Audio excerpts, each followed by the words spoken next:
अध्ययन करके बोलते हैं, स्वाध्याय करके नहीं, नहीं। हाँ चलो आप प्रारंभ जिस करते हैं। प्रकार से स्वाध्याय करा रहे हो वो सही सही। चलो मंगलाचरण। सावधान। ओम नमः सिद्धेभ्य। नमो अरिहंताणं, नमो सिद्धाणं, नमो आयर्याणं, नमो वज्रायाणं, नमो लोहे सविसाहुनं।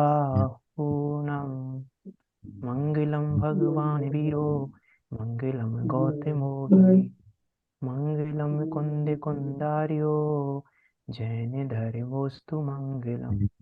सर्वे मंगल मांगल्यम, सर्वे कल्याण कारकम, प्रधानम सर्वे धर्माणाम, जैनम जयतु शासनम, जैनम जयतु शासनम।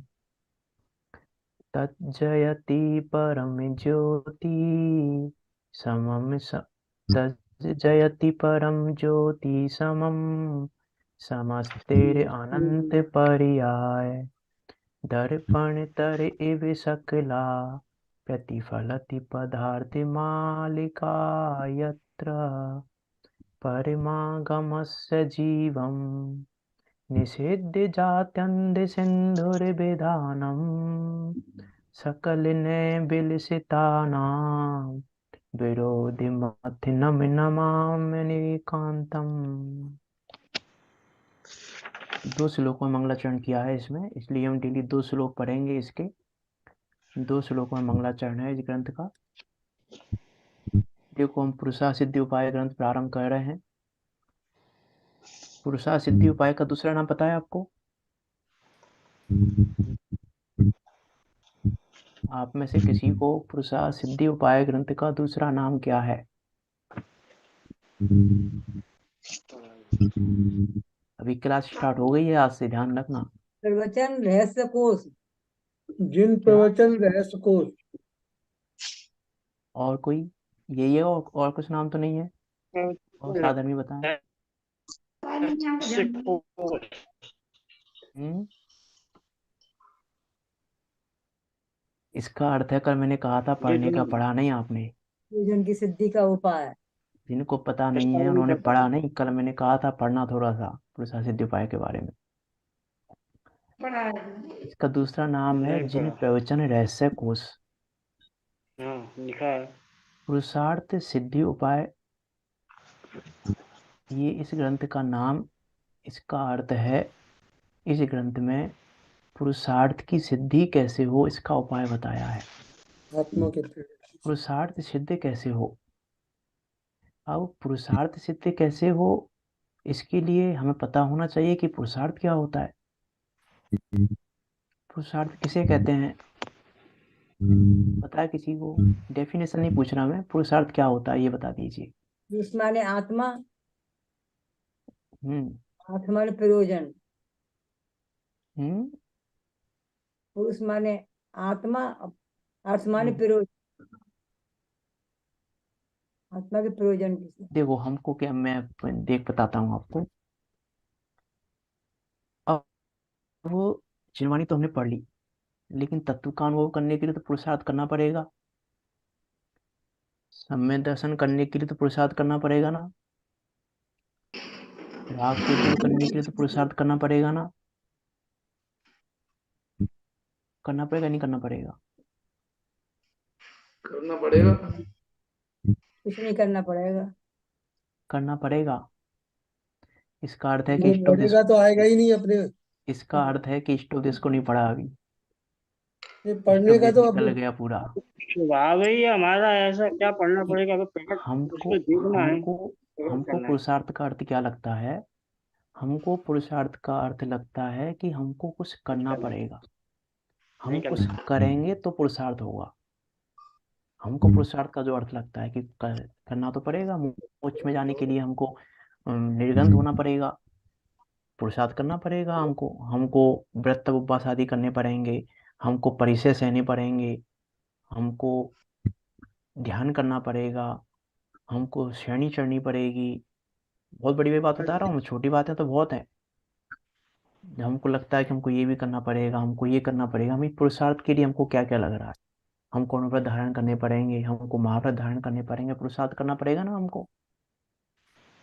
कि इसका नाम पुरुषार्थ नहीं है, क्योंकि वास्तव में देखें जिनागम में करने की तो बात ही नहीं है। जिनागम में कहाँ है करने की व्यवस्था? नहीं, चिंतन अनुमान करना है। जब करने की व्यवस्था है नहीं जिनागम में, तो पुरुषार्थ का मतलब करना कैसे हो सकता है? नहीं हो सकता। पुरुषार्थ का मतलब करना तो नहीं हो सकता। तो नहीं, क्या अर्थ है पुरुषार्थ का? फिर प्रश्न ये आता है ना, भी पुरुषार्थ का मतलब क्या है? पुरुषार्थ का पुरुषार्थ है अपने को होते होते अनुभव हुए को करना। जानना। होते हुए जैसा को वस्तु है जानना, उसको हट जाना, ये होते पुरुषार्थ। हुए को जानना, ये पुरुषार्थ है। होते हुए को जानना, तत्समय की योग्यता, ये पुरुषार्थ है। जो होता है वह होने दो, होने को स्वीकार करो, ये हम्म पुरुषार्थ, ये है पुरुषार्थ। जो होता है हम्म। वह होने दो, होने को इनको स्वीकार स्वीकार करो, करो, कर्तापन कर्ता का अपना भाव न लाओ, विषयों निज का हित का, परिहार करो। निज हित कर्तापन का का भाव, पुरुषार्थ। हाँ निज हित का, नहीं मैं भूल गया, निज हित का पुरुषार्थ करो। हाँ, विषयों का परिहार नहीं है वहाँ पे, निज हित का पुरुषार्थ करो। तो कर्तापन का भाव नहीं लाना पुरुषार्थ है, और होने को स्वीकार करना पुरुषार्थ सही बात। है ना। अब ये मैं कह रहा हूँ करना, ये शब्द भी कहना पड़ रहा है, क्योंकि कथन में यही आएगा।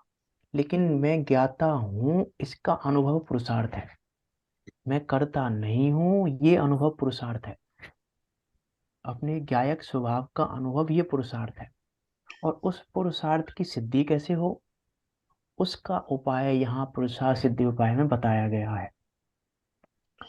जिन प्रवचन रहस्य कोश, इसका दूसरा नाम है हम्म जिनेन्द्र देव के प्रवचनों का रहस्य जहाँ हम्म बताया गया हो, उसको कहते हैं जिन प्रवचन रहस्य कोश। कोश कहते हैं जहाँ संग्रह किया गया हो। कोश कहते हैं संग्रह करने को, कि यहाँ पर हमने आराधना कोश है, हमने इतना ये संग्रह करके ये कोश बनाया है। जैसे शब्द कोश, डिक्शनरी को बोलते हैं ना शब्द कोश, तो बहुत सारे शब्दों का संग्रह किया हुआ है इसमें, इसलिए उसको कहते हैं शब्द कोश। वैसे ही है जिन प्रवचन रहस्य कोश, इसका अर्थ है कि जिनेन्द्र देव के प्रवचनों का, अर्थात दिव्य ध्वनि के रहस्य का भंडार, उस रहस्य का संग्रह इस ग्रंथ में किया गया है। इसीलिए इसका नाम जिन प्रवचन रहस्य कोश रखा गया है। इसके मूलकर्ता कौन है? आचार्य अमृत अमृतचंद देव। आचार्य। उपदेश नहीं पढ़ा आपने, मतलब सही। मूल मैं करता आपको कौन याद है? दिलाऊंगा बार बार, आपने उपदेश नहीं पढ़ा है, ऐसे बार बार याद दिलाऊंगा मैं आपको। सर्वज्ञ देव। हाँ, बताया था मैंने वहां पे कि किसी भी ग्रंथ के मूलकर्ता सर्वज्ञ देव होते हैं। सर्वज्ञ हाँ सर्वज्ञ। मूलकर्ता, तो इसलिए मैंने प्रश्न पूछा आपसे उसका कर्ता, कि ये तो आपको मैं उसका बार बार कर्ता। याद दिलाऊंगा, आपको इष्टोपदेश कितना याद हुआ है, कितना समझा है इष्टोपदेश को, बार बार याद दिलाऊंगा। मूलकर्ता तो सर्वज्ञ देव है, सर्वज्ञ लेकिन देव। सर्वज्ञ। इसके जब सही है हम सही है। कर्ता की बात करें, और देखो मूलकर्ता भी नहीं, अपरकर्ता भी नहीं है ये। उसके बाद गणधर देवों का नाम है, मूलकर्ता में जिनेन्द्र देव का नाम है, उसके बाद सर्व भगवान का नाम, उसके बाद गणधरों का नाम है। इनका नाम तो उसके बाद में आता है, अपर से भी बाद में। तो कौन है इसके कर्ता? आचार्य अमृतसन देव। आचार्य अमृतसन देव, उनसे आप सब परिचित ही हैं। हमें तो उनसे ही पता है। उनके जीवन का परिचय तो कहीं नहीं मिलता है विशेष रूप से, कि उनका जन्म कहाँ हुआ, कैसे हुआ, क्या मतलब उनका कोई जीवन के बारे में कुछ नहीं मिलती है। क्योंकि महापुरुष जो होते हैं वो ऐसे ही होते हैं, उनको अपने जीवन से उनको भी कोई मतलब नहीं होता है कि जीवन का परिचय लिख दें हम या ऐसा कर दें। तो ऐसा कोई भाव भी नहीं आता है, और कोई प्रयोजनभूत भी नहीं है वो बात। इसलिए हमको भी जीवन परिचय में हमको भी कोई इंटरेस्ट नहीं है। हमको इंटरेस्ट है उनके कर्तृत्व में, और उनका कर्तृत्व बहुत बड़ा है, बहुत विशाल है उनका कर्तृत्व। उनका कर्तव्य ही उनका जीवन परिचय है, जो आचार्य अमृतचंद देव का कर्तव्य है। देखो पढ़ते हैं हम प्रस्तावना से। आचार्य अमृतचंद और पुरुषार्थ सिद्धि उपाय। अपने विषय में आचार्य अमृतचंद व्यक्तित्व और कर्तव्य की बात कर रहे हैं। अपने विषय में सदा मौन रहने वाले आचार्य अमृतचंद के जीवन परिचय से, थोड़ा जल्दी पढ़ेंगे इसको। हमारा धर्म प्रेमी समाज जितना अपरिचित है, उनके कर्तव्य से वह आज उतना ही अधिक परिचित हो चुका है, क्योंकि दिगंबर जैन समाज में श्री कान्जी स्वामी के उदय से आज आचार्य कुंद कुंद और आचार्य अमृतचंद का साहित्य सर्वाधिक पढ़ा सुना जाने लगा है। आचार्य अमृतचंद देव को हम समय सार के माध्यम से सुनते हैं, पढ़ते हैं, प्रवचन सार के माध्यम से पढ़ते सुनते हैं, नियम सारणी के माध्यम से पढ़ते सुनते हैं, और भी उनके अनेक ग्रंथ हैं। अभी ग्रंथों की चर्चा भी आएगी आगे। उसके माध्यम से उनको पढ़ते सुनते हैं, इसलिए उनके कर्तव्य से हम परिचित हैं। और कैसे होते हैं आचार्य? लोक और लोकेशना से दूर रहने वाले, वनवासी, निरीह, निष्प्रह साधु संतों का स्वभाव ही कुछ ऐसा होता है कि वे केवल आत्मा परमात्मा का ही चिंतन मनन करते हैं और उसी की चर्चा वार्ता करते हैं। अन्य लौकिक वार्ता एवं अपनी पराई व्यक्तिगत बातों से उन्हें कोई प्रयोजन नहीं होता। क्यों नहीं होता प्रयोजन? स्टॉप इसके आंसर बताएंगे आप में से कोई? कुछ लाइन, कोई गाथा याद आई आपको इस पैराग्राफ को पढ़कर?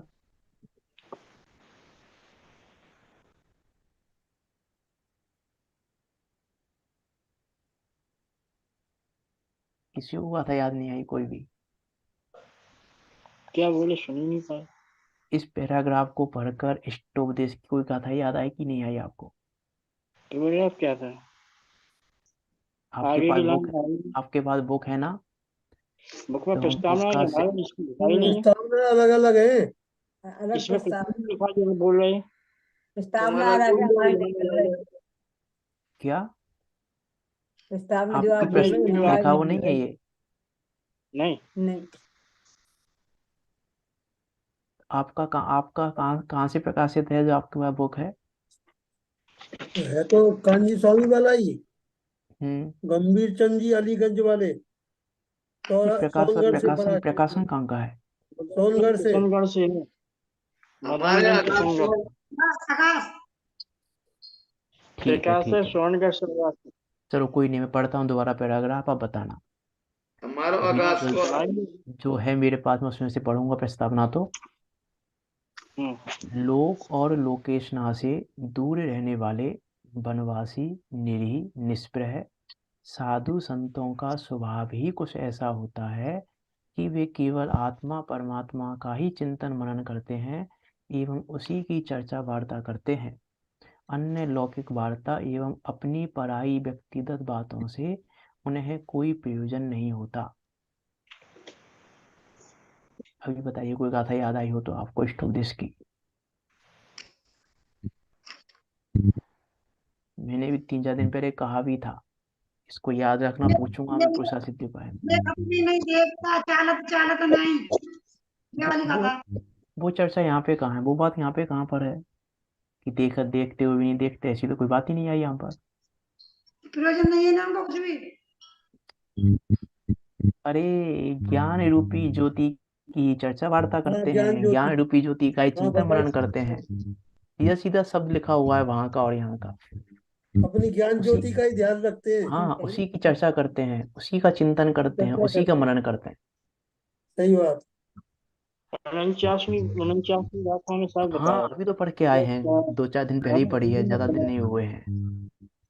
चलो कही आगे भी चलते थी, हैं। पूछूंगा मैं। यदि लिखने पढ़ने का विकल्प आता है, लिखने पढ़ने का विकल्प करते नहीं है, यदि लिखने पढ़ने का विकल्प आता है तो केवल वीतराग वाणी को लिखने पढ़ने का ही विकल्प आता है। हम्म, अतः उनसे स्वयं के जीवन परिचय के विषय में कुछ कहने, सुनने या लिखने की अपेक्षा नहीं की जा सकती कि वो अपने जीवन परिचय के बारे में लिखें, क्योंकि उनको विकल्प आता भी है तो वीतराग वाणी को लिखने लिखने का आता है, अपने जीवन परिचय को लिखने का विकल्प नहीं आता। अपने जीवन के बारे में कुछ लिखते हैं, अपने बारे में कुछ लिखते हैं। अपने बारे में लिखने का विकल्प नहीं आता है, आता भी है तो वीतराग वाणी को आता है, और उसमें भी लिखते तो हैं लेकिन कर्तव्य नहीं करते। वो लाइन आती है ना, यद्यपि विकल्प ज्ञानी को भी सब जीव धर्म में लग जावे, तब सहज होए उपदेश शास्त्र, रचना आदिक भी हो जावे, पर लेस नहीं करे तत्व उन्हें, अंतर में भेद विज्ञान चले। ऐसा है ये कि उनको विकल्प आता भी है लेकिन करता नहीं है। स्वयं आचार्य अमृतचंद देव के हर ग्रंथ में कह के आए हैं कि मैंने नहीं लिखा है, मेरा लिखा नहीं है, ये शब्दों से रचना हो गई है। इसी ग्रंथ में भी कहेंगे लास्ट में कि शब्दों से बने हैं ये श्लोक, मेरे मेरे द्वारा नहीं बने हैं।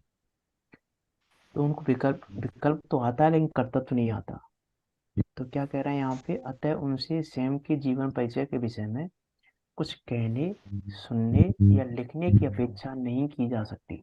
हाँ, उनके साहित्य दर्पण में उनके व्यक्तित्व की झांकी अवश्य देखी जा सकती है। उनके जो साहित्य उपलब्ध है उनका, उस साहित्य रूपी दर्पण में हमको उनके व्यक्तित्व की झांकी दिखाई दे सकती है। वस्तुतः तो उनका कर्तव्य ही उनका परिचय है, और सौभाग्य से आज का स्वाध्यायी समाज उनके कर्तव्य से अपरिचित नहीं है। परिचय में है पूरा समाज, जो स्वाध्यायी समाज है वो पूरा परिचय में है। इनमें प्रथम तीन कुंद कुंद क्या हुआ, एक साधु का इससे अधिक और परिचय हो भी क्या सकता है।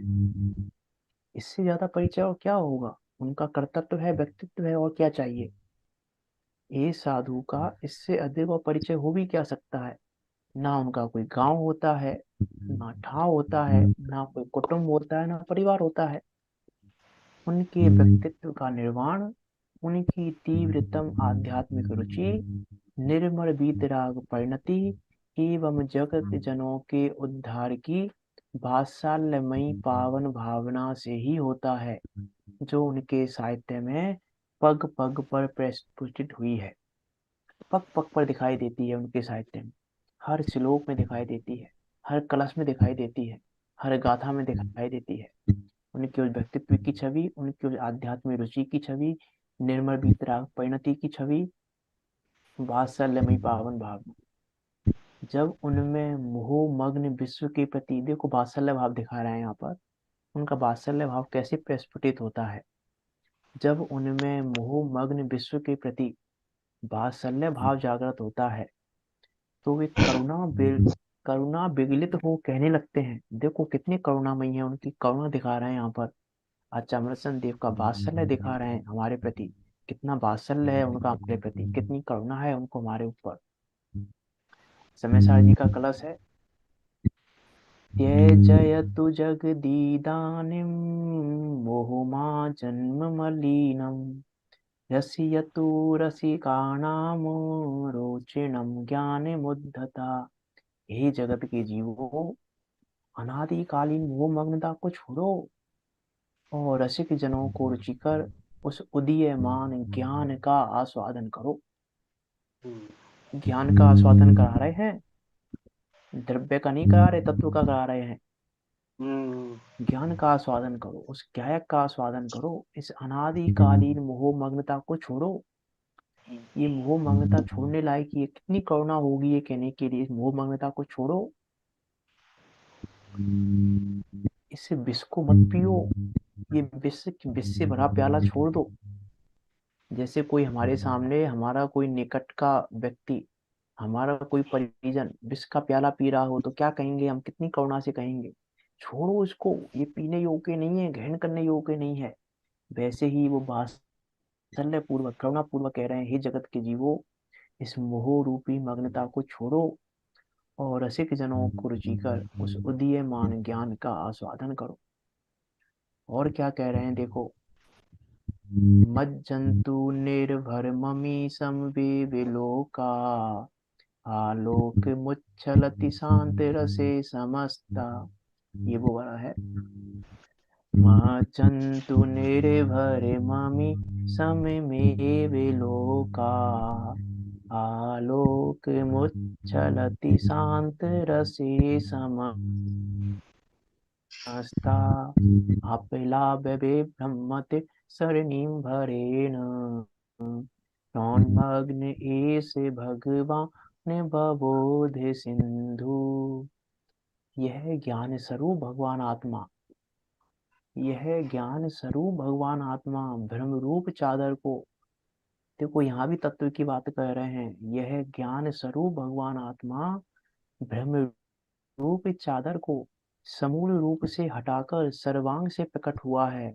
अतः अब समस्त लोक एक साथ ही उस शांत रस में पूरी तरह निमग्न हो जाओ, डूब जाओ, उसी में बारंबार गोते लगाओ, क्योंकि करने योग्य कार्य एकमात्र यही है। ये कह रहे हैं यहाँ पर। और भी देखिए, आत्महित में प्रवृत्त होने की प्रेरणा कितने कोमल शब्दों में दे रहे हैं आचार्य अमृतसर। एक बात तत्व का कौतूहली तो हो, क्या कह रहे हैं देखो, हई कथमपि मुत्वा तत्व कौतूहली सन अनुभव भव मूर्ते पार्श्ववर्ती मुहूर्तम। अरे भाई, तो किसी भी तरह मर कर भी, अर्थात महा कष्ट उठाना पड़े तो भी तत्व का कौतूहली हो जा, और केवल 2 घड़ी के लिए ही सही इस शरीर का भी पड़ोसी बनकर आत्मा का अनुभव कर। तत्व का कौतूहली होने की बात की है, तत्व का कौतूहली हो जा। देखो, हृदय तत्व की बात कर रहे हैं आचार्य मत्सनदेव, अभी तक जो बात आई है, तत्व का कौतूहली हो जा, और केवल 2 घड़ी के लिए ही सही इस शरीर का भी पड़ोसी बनकर आत्मा का अनुभव कर, तेरे सब दुख दूर हो जाएंगे। उपाय बता रहे हैं, मंत्र बता रहे हैं। कल की भाषा में कहें तो मंत्र है, तत्व का कौतूहली तो हो एक बार। अभी कौतूहल नहीं है, अभी हमें जानना तो दूर की बात है, अभी हमको कौतूहल भी नहीं है तत्व के प्रति। कौतूहल नहीं है अर्थात जिज्ञासा नहीं है अभी हमें। अभी तो ये कह रहे जिज्ञासा हैं ही नहीं है। हाँ, एक बार जिज्ञासा तो कर, ये कह रहे हैं यहाँ पे। अब वो तो एक एक कलश की चर्चा तो बहुत है, मैं चर्चा नहीं कर रहा हूँ। विचार करके देखें हम, कौन सा कलश है, 23 नंबर का कलश है, 23 नंबर के 23 कलश नंबर में है का। ना ये बात। तो क्या कह रहे हैं कि कौतूहली तो हो, जिज्ञासा तो उत्पन्न कर एक बार, कि हाँ जानने लायक यही है, उसको जानने की जिज्ञासा तो उत्पन्न कर। तुम पढ़ तो रहे ना, भाई पढ़ रहे हो तुम, लेकिन जिज्ञासा नहीं है, जिज्ञासा पूर्वक नहीं पढ़ रहे हो। ये जिज्ञासा पूर्वक पढ़ना नहीं है, ये तो आप भय से पढ़ते हो। भय है आपको, क्या भय है, नहीं पढ़ेंगे तो पाप में जाएंगे, पाप में जाएंगे तो नरक में जाना पड़ेगा, निगोद में जाना पड़ेगा। नरक निगोद में जाने का भय है, इसलिए पढ़ रहे हो। अंतिम समय आ रहा है इसलिए पढ़ रहे हैं। हाँ, नरक अंतिम समय, नरक निगोद में जाने का भय है, इसलिए पढ़ रहे हो। ये कह रहे जिज्ञासा से कहाँ पढ़ा, तत्व को कौतूहली नहीं हुए हो, इसलिए कह रहे हैं पहले कौतूहली हो जा। हैं। कौतूहली होके इसको शरीर का भी पड़ोसी बनकर आत्मा का अनुभव कर, तेरे सब दुख दूर हो सकते हैं, नहीं लिख रहे वहां पर, तेरे सब दुख दूर हो जाएंगे, गारंटी दे रहे हैं। अच्छा, अमृतसर देव क्या दे रहे हैं, गारंटी दे रहे हैं कि दुख दूर हो जाएंगे, तो कौतूहली तो हो, संभावना भी नहीं बता रहे, गारंटी दे रहे हैं, गारंटी। 6 महीने का। यहाँ तो डॉक्टर गारंटी, अरे 2 घड़ी की बात कर रहे हैं, वो 6 महीने की बात तो बात की है। 48 मिनट की बात है। डॉक्टर गारंटी नहीं देता, तो भी हमें डॉक्टर पे विश्वास है। डॉक्टर गारंटी नहीं देता बचा लूंगा मैं, डॉक्टर कहता है देखो भाई, प्रयास करूंगा मैं, बचना ना बचना मेरे हाथ में नहीं है, बचाना बचाना, वो गारंटी नहीं देता, तो भी हम भरोसा करते हैं, तो भी हमें पूरा कौतूहल है डॉक्टर को जानने का। डॉक्टर को जानने का, कौन से डॉक्टर पे इलाज कराएं, कौन से डॉक्टर पे इलाज नहीं कराएं। आपको भी यदि कैंसर पहले हो गया, करवा कैंसर लेगा, हो गया मर किसी जाए को, तो मेरी जिम्मेदारी नहीं है। कैंसर हो गया आपको, तो कैंसर का इलाज कौन करता है, डॉक्टर करता है ना कैंसर का इलाज। तो डॉक्टर करता है, ठीक है, हमें हमें पता है डॉक्टर करता है इलाज। जो डॉक्टर करता है तो हम दांतों के डॉक्टर के पास चले जाएंगे, कर ही नहीं सकता। नहीं, हार्ट अटैक वाले के पास, नहीं आंख कर कान, सकता, आंख कान गले वाले के पास कोई भी नहीं नहीं। कर सकता। कौतूहली होंगे हम कर पहले वाले कि करेगा। कैंसर का डॉक्टर कौन है। कौतूहली हो गए, जिज्ञासा पैदा हो गई हमारी कि है कौन कैंसर का डॉक्टर, कहाँ कहाँ अवेलेबल है कैंसर के डॉक्टर, कैंसर का इलाज करने वाले। कौतूहली होते हैं, जिज्ञासा उत्पन्न हो जाती है, कहो। जबकि गारंटी नहीं है। जब गारंटी नहीं है तो जिज्ञासा हो रही है, और यहाँ आचार्य संदेव गारंटी दे रहे हैं। मैं तो आगे चलता हूँ, यहाँ पे नहीं रुकना है हमको। मानो उनका हृदय शिष्यों को समझाने से थकता है। अब कितना समझाएं, समझ ही नहीं रहे शिष्य। तो मानो उनका हृदय शिष्यों को समझाने से थकता है, तो वे अपने ही मन को समझाने लगते हैं।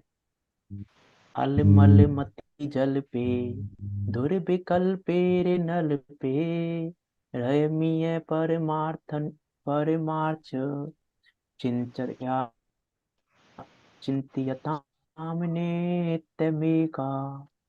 बहुत कथन से और बहुत दुर्विकल्पों से बस हो और एकमात्र परमार्थ का ही निरंतर अनुभव करो, क्योंकि समय सार के अतिरिक्त दूसरा कुछ भी सारभूत नहीं है। आचार्य, और देखो क्या कह रहे हैं आचार्य मिशन देव के बारे में। आचार्य कुंद कुंद के कंचन को, आचार्य कुंद कुंद का जो कंचन था, उस कंचन को कुंदन बना दिया आचार्य मिशन देव ने। उस कंचन को कुंदन बनाने वाले एकमात्र आचार्य अमृतचंद ही हैं, जिन्होंने 1000 वर्ष बाद, आचार्य कुंद कुंद देव के 1000 वर्ष बाद हुए हैं आचार्य अमृतचंद देव। तो 1000 वर्ष बाद उनके ग्रंथों पर रहस्य उद्घाटक बेजोड़ टीका लिखकर उनकी गरिमा को जगत के सामने रखा। कि ऐसा ऐसा नहीं है क्या कि आचार्य कुंद कुंद देव ने पंच प्रमागम लिखे और 1000 वर्ष बाद आचार्य अमृतचंद देव हुए, तो बीच में किसी ने टीका नहीं की होंगी। टीका की कि नहीं की थी बीच में, किसी ने तू अभी बीच में नहीं किसी ने करी, टीका नहीं की क्या। नहीं करी। की हो तो क्या पता। ये आप कैसे कह सकते हो नहीं की। आपने तो कह दिया नहीं की, कैसे कह सकते हो आपकी नहीं की। कि देखो आचार्य कुंद उनको कुंद उसके देव, उनको उसके आचार्य बाद कुंद नाम आता है। आचार्य कुंद कुंद देव जिनको तीसरे स्थान पर रखा गया है, मंगलम भगवान वीरो नहीं हो। मंगलम गौतमो गणी, उसके बाद जिनका स्थान है।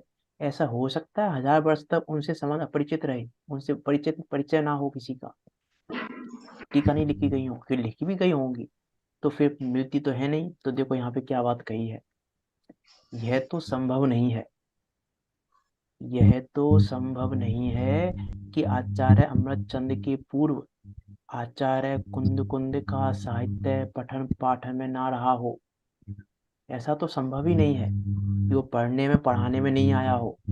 सब कुछ आया उनका साहित्य है, क्योंकि परवर्ती साहित्यकारों ने जिस सम्मान के साथ उन्हें याद किया है, तीसरे स्थान पर लाकर रखा ना गौतम गंधर्व के बाद, उससे प्रतीत होता है कि वे जिन परंपरा में कभी भी अपरिचित या अचर्चित नहीं रहे, वो परिचित रहे हैं, चर्चित रहे हैं, चर्चा का विषय रहा है आचार्य कुंद कुंद देव का।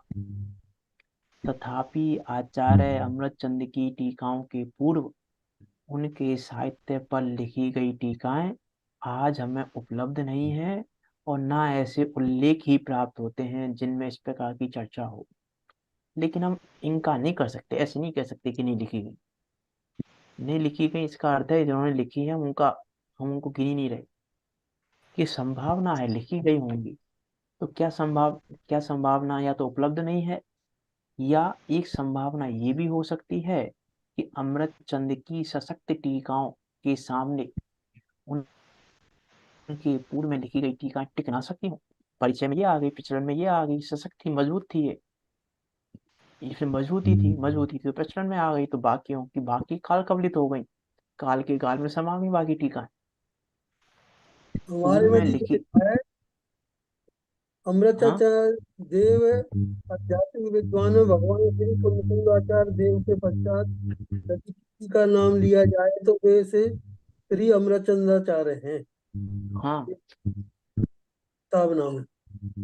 नहीं, वो तो इसलिए कहा ना, मैं आचार्य आचार्य कुंद कुंद देव का हृदय खोलने वाले आचार्य अमृतचंद देव हैं। इसलिए उनके बाद नाम ले लिया। लेकिन ऐसा कोई ना बीच में आचार्य परंपरा नहीं रही, या बीच में वो परिचय में नहीं रहे, या वो आचार्य चर्चित नहीं परंपरा रहे, तो रही। टीका लिखी गई होंगी, ऐसा नहीं टीका नहीं लिखी गई होंगी, लेकिन या तो वो उपलब्ध नहीं है, या फिर इनकी सशक्त टीका के आगे, इनकी जो टीकाएं हैं आचार्य अमृतचंद देव की, वो इतनी मजबूत हैं कि उनके आगे पूर्व में लिखी गई टीकाएं टिक ना सकी हों, अथवा काल कवलित हो गई हों।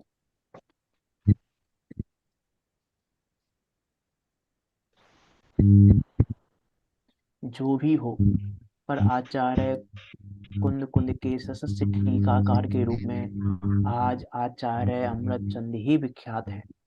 आचार्य कुंद कुंद के टीकाकार कौन है? तो कहेंगे आचार्य अमृतचंद देव।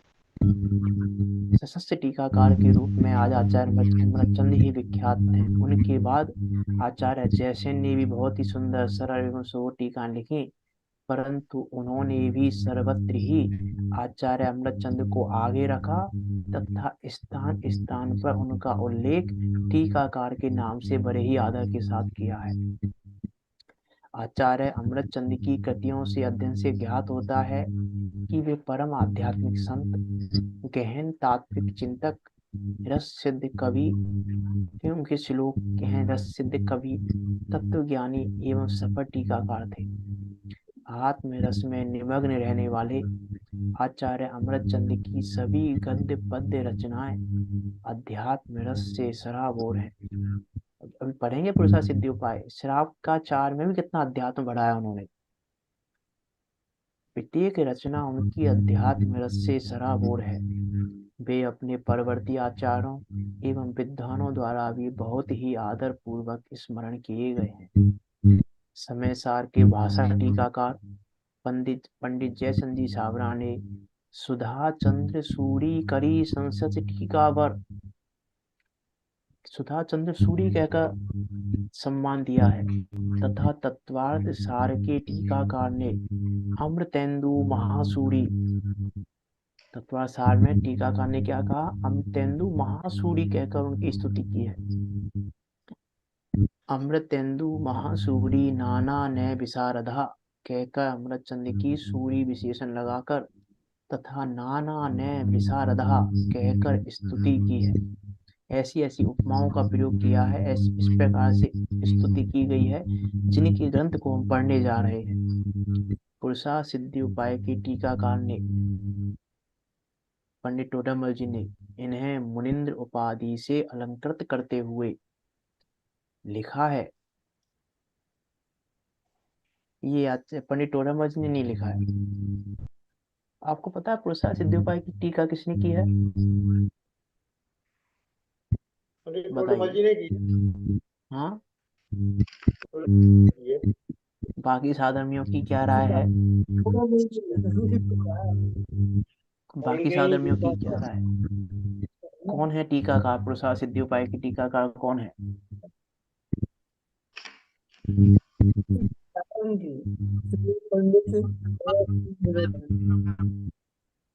टीका पता नहीं।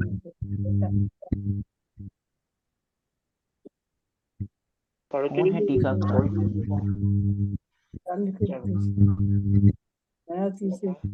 टीका का भी नहीं पता? तो पढ़ना स्टार्ट किया, टीका का तो पता होना चाहिए हमें। कौन है इसकी टीकाकार? संस्कृत टीका लिखी है प्रथम तो। किसने लिखी है? वो अज्ञात है, वो तो इसमें तो ऐसे उसके बाद हिंदी टीका के बता दीजिए आप। तो चलो, तो हिंदी टीका तो अलीगंज वालों ने की है। जो टीका की है मूल टीका किसकी है जो उपलब्ध है? हमारे में तो श्रीमद राजचंद्र हाँ, भी श्रीमद राजचंद्र भी लगा दिया, टोडरमल जी और दौलत राम जी ने की है। ऐसे हमारे में हाँ, इसकी टीका पंडित टोडरमल जी ने की है मुख्य रूप से, लेकिन पंडित टोडरमल जी इस ग्रंथ की पूरी टीका नहीं कर पाए थे। असामयिक मृत्यु हो गई उनकी, इसलिए पूरी टीका नहीं कर पाए थे।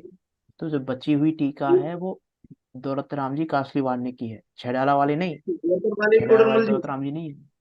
हाँ जयपुर वाले टोडरमल जी जो मुझमें प्रकाशक लिखा है।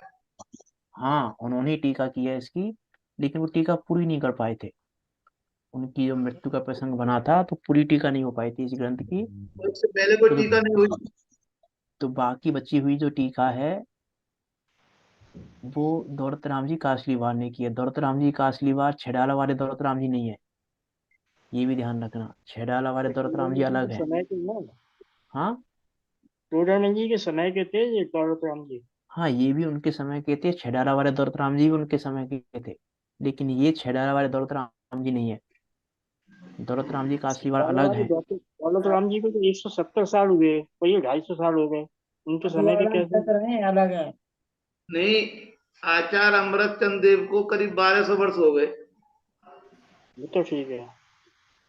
तो नहीं टोडरमल जी को 200-250 वर्ष। आप जो कह रहे हो ना कि आज 250 मोबाइल वर्ष हो टीका गए, नहीं हो पाई। हाँ हाँ 250 वर्ष हो गए, और इनको हाँ 160 वर्ष हो गए, तो हाँ। उनके समय का अर्थ ये नहीं है कि जब उन्होंने जन्म लिया तभी इन्होंने जन्म लिया। उनके समय में थे, तो कौन? जब वो 40-45 वर्ष के होंगे तब ये हुए होंगे कुछ टाइम पहले। उनके ये समय का अर्थ है कि उनके समकालीन थे। हाँ मेरा तो समकालीन ये का है, अर्थ मैंने है कि समकालीन का नहीं। समकालीन ठीक है, समकालीन में एक आ काल जाएंगे। पीरियड है। हाँ, समकालीन है, वो समकालीन कहा जाता है, समकालीन थे। ये मेरा कहने का अर्थ यह है कि छेड़ा वाले दौलत राम जी अलग हैं, और इसकी जो हाँ हाँ बाकी बची टीका की है वो दौलत राम जी कासलीवाल अलग है। नहीं, मैं दूसरी बात ठीक कर है। रहा हूँ। तो मेरा तो ये हाँ, है कि जो 7 से 8 वर्ष जो बीच में रहे, क्या उसमें टीका नहीं हो पाई? हो सकता है हुई वही हो, वही। लेकिन उपलब्ध नहीं है। उपलब्ध नहीं है कोई टीका। हाँ, वो उपलब्ध नहीं है ऐसा कहो। उपलब्ध नहीं है टीका, हुई जैसे होगी ऐसा तुमको नहीं, नहीं हुई होगी टीका, लेकिन उपलब्ध नहीं है कोई टीका। तो यहाँ जो पे जो तीन मुनिंद्र उपलब्ध उपाधि है ना। से अलंकृत किया है वो दौलत राम जी कासलीवाल ने किया है, प्रशस्ति दौलत राम जी ने लिखी है, हम्म, इसलिए मैं वो कह दिया। यहाँ पे जो आया है, पुरुषा सिद्धि उपाय की टीकाकार ने इन्हें मुनिंद्र उपाधि से अलंकृत करते हुए ग्रंथ की प्रशस्ति में लिखा है। अमृत चंद्र मुनिंद्र कृत ग्रंथ श्राव का चार, अध्यात्म रूपी महा आर्या छंद जुसार, पुरुषार्थ की सिद्धि को जामे परम उपाय, जाहि सुनत भव भ्रम मिटे, आत्म तत्व लखाए। उस तत्व को लखाना है आपको, उस तत्व को दिखाना है, उस तत्व को दिखाने की बात है। इस प्रकार मुनिंद्र, आचार्य, सूरी जैसी गौरवशाली उपाधियों से उनके महान व्यक्तित्व का सहज ही अनुमान लगाया जा सकता है। में हम जिनका ग्रंथ पढ़ने जा रहे हैं उनका व्यक्तित्व कैसा है, विचार करें हम निश्चय में। अनारूढ़ व्यवहार में विमूढ़, जगत के प्रति उनके हृदय में अपार करुणा थी। उनके चित्त में तत्व प्रतिपादन के अनंत विकल्प उमड़ते, उनके वशीभूत हो उनकी लेखनी चल पड़ती, वाणी फूट पड़ती, परंतु विवेक निरंतर जागृत रहता। वाणी और लेखनी से प्रसूत परमागम में कर्तृत्व बुद्धि नहीं रहती, अपितु मैं इनका कर्ता नहीं हूँ ऐसा ही भाव निरंतर जागृत रहता है। ये देखो, लिखने की कर्तृत्व की बुद्धि नहीं है, लेकिन फिर भी लिख रहे हैं, लिखते हुए भी कर्तृत्व बुद्धि नहीं है। यही कारण है कि लगभग प्रत्येक कृति के अंत में उनसे यही लिखा गया, मैं इस कृति का कर्ता नहीं हूँ, मैं तो मात्र ज्ञाता दृष्टा आता आत्म राम देखता हूँ। हूँ। प्रस्तुत कृति के अंतिम छंद में भी यही भाव व्यक्त हुआ है, जो इस प्रकार है। वर्ण्य कृतानि चैत्रे, पदानि तु पदे कृतानि वाक्यानि, वाक्ये कृतं पवित्रं, शास्त्रमिदं न पुण्यस्वाभिः। अनेक प्रकार के अक्षरों से पद रचे गए हैं, पदों से वाक्य बने हैं, और वाक्यों से यह पवित्र ग्रंथ बनाया गया है। हमारे द्वारा तो कुछ भी नहीं किया गया है। आचार्य अमृत चंद के कुल के संबंध में, अब देखो कुल के संबंध में परिचय तो नहीं है, लेकिन एक जगह वर्णन आया है ऐसा जिससे ये पता चलता है कि वो किसी राजघराने से संबंधित थे, किसी राजघराने से उनका संबंध था। राजघराने के से वो, कि कहाँ से आया है राजघराने का, कैसे पता चला कि आचार्य अमृत चंद के कुल के संबंध में 12वीं सदी के पंडित आसाधर जी ने निम्नांकित पंक्ति में उन्हें बड़े गौरव के साथ ठक्कुर नाम से अभिहित किया है।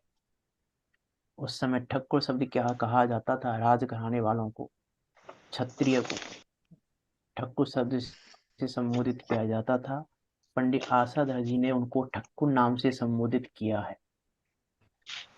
ठाकुर अनगार धर्मामृत में लिखा है उन्होंने, भव्य कुमुद चंद्रिका टीका में, एतच्च विस्तरेण ठक्कुर अमृत चंद्र सूरी विरचित समय सा टीकायाम दृष्टव्यम्।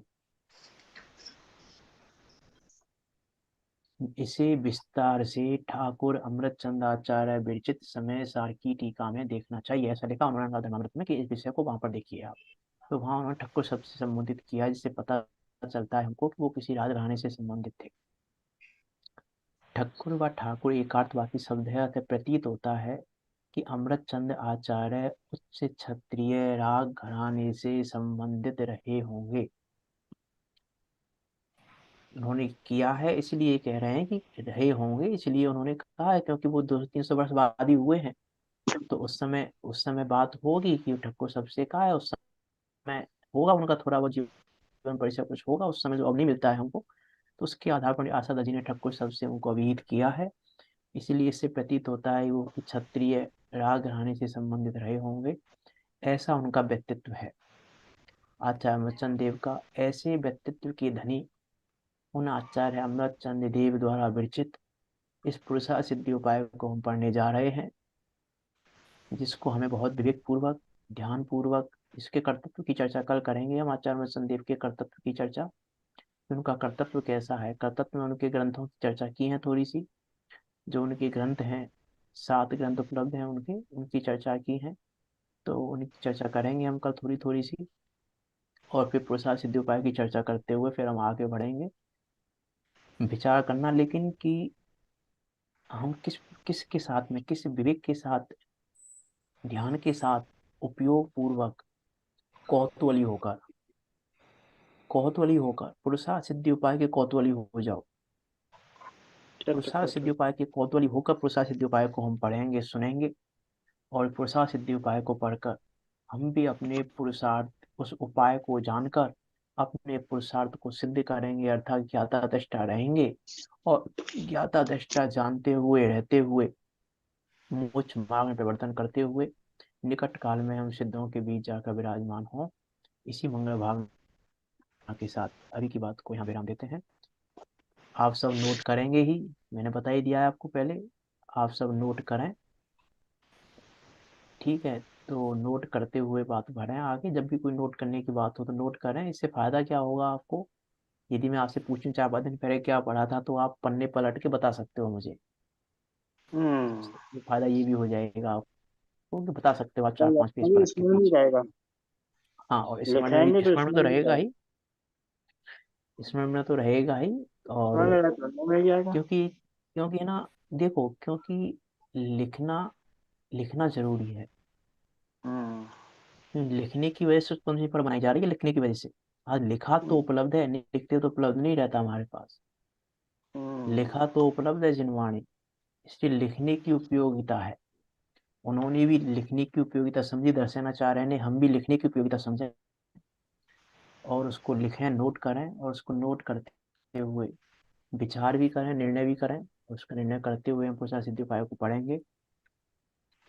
बहुत सुंदर वर्णन है, कल चर्चा करेंगे पुरुषार्थ सिद्धि उपाय की भी हम। पुरुषार्थ सिद्धि उपाय के बारे में भी कल बताएंगे हम, कल कर्तव्य की चर्चा भी करेंगे, पुरुषार्थ सिद्धि उपाय के बारे में बताएंगे। फिर हम मंगलाचरण पर बढ़ेंगे आगे। विचार करना, बहुत सुंदर और अनुपम ग्रंथ है, कल ही चर्चा करेंगे इसकी। तो चलो, अब यहाँ कोई शंका हो आपकी तो पूछ सकते हैं, नहीं तो जिनवाणी स्तुति करते हैं। निज निधि निज में बताई, यह अनंत उपकार है, उसके लिए जिन वाणी माँ को वंदना सत्य भारे